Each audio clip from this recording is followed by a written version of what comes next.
Salam sejahtera bagi Bapak, Ibu, dan saudara-saudariku yang terkasih dalam Kristus.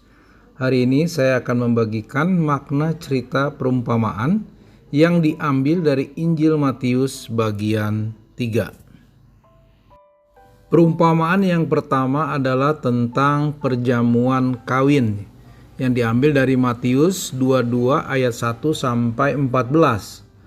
Dalam perumpamaan ini, Yesus menggambarkan kerajaan surga sebagai seorang raja yang mengadakan perjamuan kawin untuk anaknya. Raja tersebut mengirim undangan kepada banyak orang, tetapi mereka menolak dan tidak mau datang. Raja kemudian mengirim undangan kedua kali dengan mengatakan bahwa perjamuan sudah siap dan hidangan-hidangannya sudah disediakan. Namun para undangan itu tetap tidak peduli dan pergi masing-masing ke ladangnya atau ke bisnisnya sendiri. Merasa terhina dan marah, raja itu mengirim hamba-hambanya untuk memanggil siapa saja yang mereka temui, baik yang buruk maupun yang baik, untuk menghadiri perjamuan itu. Akhirnya ruangan perjamuan penuh dengan tamu yang telah diundang dari jalan-jalan. Namun, raja melihat seorang tamu yang tidak mengenakan pakaian pernikahan dan memintanya untuk pergi. Karena tamu itu tidak memakai pakaian pernikahan, ia tidak pantas berada di perjamuan tersebut. Makna dari perumpamaan ini adalah, yang pertama, raja dalam perumpamaan ini mewakili Allah Bapa, sementara perjamuan kawin adalah perwujudan kerajaan surganya. Undangan yang pertama kali hingga kedua kali dikirimkan kepada orang-orang yang dianggap paling terhormat di masyarakat yang mewakili bangsa Israel dan pemimpin agama mereka. Tetapi mereka menolak dan tidak memperhatikannya. Makna yang kedua, undangan yang dikirim kepada orang yang ditemui di jalan. Ini melambangkan panggilan Allah kepada bangsa-bangsa lain dan mereka yang menerima Yesus sebagai juru selamatnya. Hal ini menggambarkan bahwa kerajaan Allah terbuka untuk semua orang, tidak terbatas pada satu kelompok atau bangsa tertentu. Yang ketiga, ada tamu yang tidak mengenakan pakaian pernikahan atau pakaian pesta dan diusir pergi. Ini melambangkan orang yang hadir di kerajaan Allah tanpa memiliki persiapan yang tepat. Pakaian pernikahan dalam perumpamaan ini melambangkan kebenaran dan kekudusan Kristus yang harus diterima dan dihayati oleh setiap orang yang masuk ke dalam kerajaan surga. Sebagai kesimpulan dari perumpamaan ini, bahwa panggilan Allah untuk masuk ke dalam kerajaannya adalah panggilan yang terbuka untuk semua orang. Tetapi kita harus meresponnya dengan rendah hati, iman, dan ketaatan yang tulus. Penting bagi kita untuk mempersiapkan hati dan hidup kita dengan menerima Yesus Kristus dan hidup sesuai dengan kehendak-Nya. Hanya dengan mengenakan pakaian pernikahan atau pakaian pesta, yaitu iman, di dalam Kristus dan hidup di dalam kekudusan, kita pantas dan layak hadir di dalam kerajaan Allah. Baik, kita lanjutkan dengan perumpamaan kedua, yaitu kedatangan anak manusia, perumpamaan tentang pohon ara. Diambil dari Matius 24 ayat 29 sampai 36. Dalam perumpamaan tentang pohon ara, Yesus mengatakan, apabila ranting-rantingnya melembut dan mulai bertunas, kamu tahu bahwa musim panas sudah dekat. Demikian juga jika kamu lihat hal-hal itu terjadi, ketahuilah bahwa waktunya sudah dekat, sudah di ambang pintu. Orang-orang zaman ini tidak akan berlalu sebelum semuanya itu terjadi. Langit dan bumi akan berlalu, tetapi perkataanku tidak akan berlalu. Tetapi tentang hari atau saat itu tidak seorang pun yang tahu. Malaikat-malaikat di surga tidak, dan anak pun tidak, hanya Bapa saja. Hati-hatilah dan berjaga-jagalah, sebab kamu tidak tahu kapan saatnya tiba. Makna dari perumpamaan ini yang pertama adalah tentang perkataan Yesus tentang akhir zaman dan tanda-tanda kedatangannya. Kedatangan anak manusia merujuk kepada kedatangan kembali Yesus Kristus dalam kemuliaannya sebagai hakim dan penguasa atas segala sesuatu.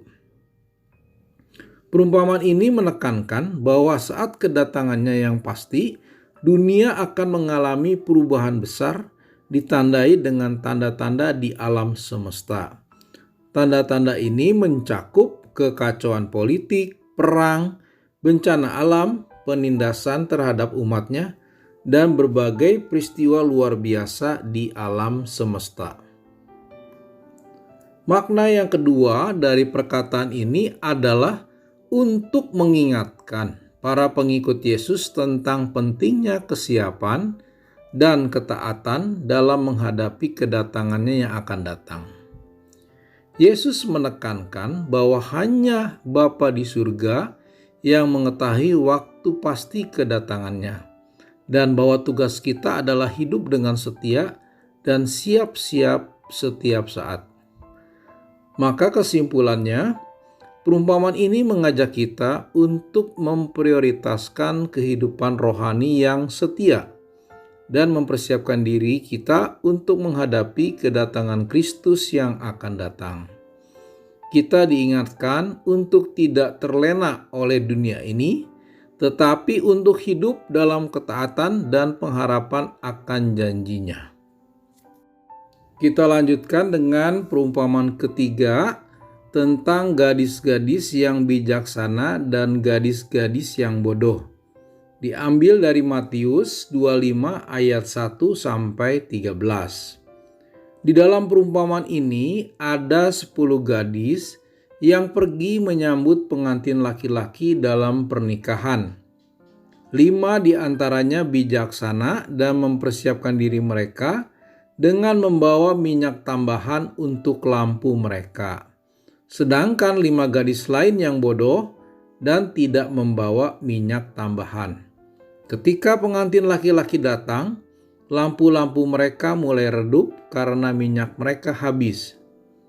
Gadis-gadis yang bijaksana dapat mempertahankan lampu mereka menyala dengan menggunakan minyak tambahan mereka. Sementara gadis-gadis yang bodoh harus pergi mencari minyak. Ketika mereka kembali, pintu sudah terkunci dan mereka tidak bisa masuk ke perjamuan pernikahan. Makna dari perumpamaan ini adalah yang pertama, lampu atau pelita dalam perumpamaan ini melambangkan iman dan kehidupan rohani. Yang kedua, gadis-gadis yang bijaksana adalah mewakili orang-orang yang mempersiapkan diri secara sungguh-sungguh dalam iman dan hidup rohani. Mereka membawa minyak tambahan sebagai tanda kesiapan mereka untuk menghadapi pengantin laki-laki yang akan datang. Yang ketiga, gadis-gadis yang bodoh mewakili orang-orang yang tidak mempersiapkan diri mereka dengan baik dalam iman dan hidup rohani. Mereka tidak membawa minyak tambahan dan mengabaikan persiapan yang diperlukan. Ketika saat pengantin laki-laki tiba, mereka menyadari ketidakcukupan persiapan mereka dan mencoba mencari minyak, tetapi sudah terlambat. Sebagai kesimpulan dari perumpamaan ini, bahwa kita harus hidup dalam kesiapan rohani dan iman yang aktif sepanjang hidup kita. Kedatangan Kristus yang akan datang mungkin terjadi secara tiba-tiba dan tidak terduga, dan kita harus selalu siap untuk menyambutnya. Persiapan yang diperlukan termasuk memelihara iman kita, hidup dalam ketaatan, dan melakukan perbuatan yang baik. Kita tidak boleh mengabaikan atau menunda persiapan ini karena akibatnya bisa sangat serius. Selain itu, pentingnya tanggung jawab pribadi dalam kesiapan rohani. Meskipun ada teman-teman seiman di sekitar kita, Persiapan rohani adalah tanggung jawab individu. Tidak ada orang lain yang bisa mempersiapkan kita atau memberi persediaan iman yang cukup. Perumpamaan yang keempat adalah perumpamaan tentang talenta. Diambil dari Matius 25 ayat 14 sampai 30. Di dalam perumpamaan ini, seorang tuan memberikan talenta kepada ketiga hambanya sebelum ia pergi ke luar negeri. Satu hamba diberi 5 talenta. Hamba kedua diberi 2 talenta. Hamba ketiga diberi 1 talenta. Hamba pertama dan hamba kedua bekerja dan menginvestasikan talenta yang mereka terima. Hamba pertama berhasil menggandakan talentanya menjadi 5 talenta tambahan. Sedangkan hamba kedua berhasil menggandakan talentanya menjadi 2 talenta tambahan. Namun hamba ketiga takut dan tidak berbuat apa-apa untuk mengembangkan talenta yang diberikan kepadanya. Dia hanya mengubur talenta itu di dalam tanah. Ketika tuan mereka kembali, hamba pertama dan kedua menyampaikan kepada tuan mereka tentang kerja keras dan keberhasilan mereka dalam mengelola talenta yang diberikan. Mereka dihargai dan diberi tanggung jawab yang lebih besar. Namun, hamba ketiga yang tidak melakukan apapun untuk mengembangkan talenta yang diberikan kepadanya dihukum dan talentanya diambil. Makna dari perumpamaan ini adalah yang pertama, talenta artinya bahwa Allah memberikan kepada kita bakat, kemampuan, dan sumber daya yang berbeda di dalam hidup. Setiap orang bertanggung jawab untuk menggunakan dan mengembangkannya apa yang telah diberikan kepada mereka sesuai dengan kehendak Allah. Yang kedua, hamba pertama dan hamba kedua melambangkan orang-orang yang menggunakan bakat mereka dengan bijaksana dan produktif. Yang ketiga, hamba ketiga melambangkan orang yang takut dan tidak memanfaatkan kesempatan yang diberikan kepada mereka. Sebagai kesimpulan, perumpamaan ini mengajarkan pentingnya pelayanan, kerja keras, dan keberanian untuk menggunakan bakat yang telah diberikan oleh Allah untuk kemuliaannya dan pelayanan kepada sesama. Allah sangat menghargai ketekunan dan tanggung jawab kita dalam mengelola dan mengembangkan bakat kita. Namun, perumpamaan ini juga menekankan bahwa kita harus bertanggung jawab atas penggunaan bakat kita di hadapan Allah dan akan mempertanggungjawabkan penggunaannya kita di hadapannya. Baik Bapak, Ibu, dan saudara-saudariku yang terkasih dalam Kristus, demikianlah cerita perumpamaan yang diambil dari Injil Matius bagian yang ketiga.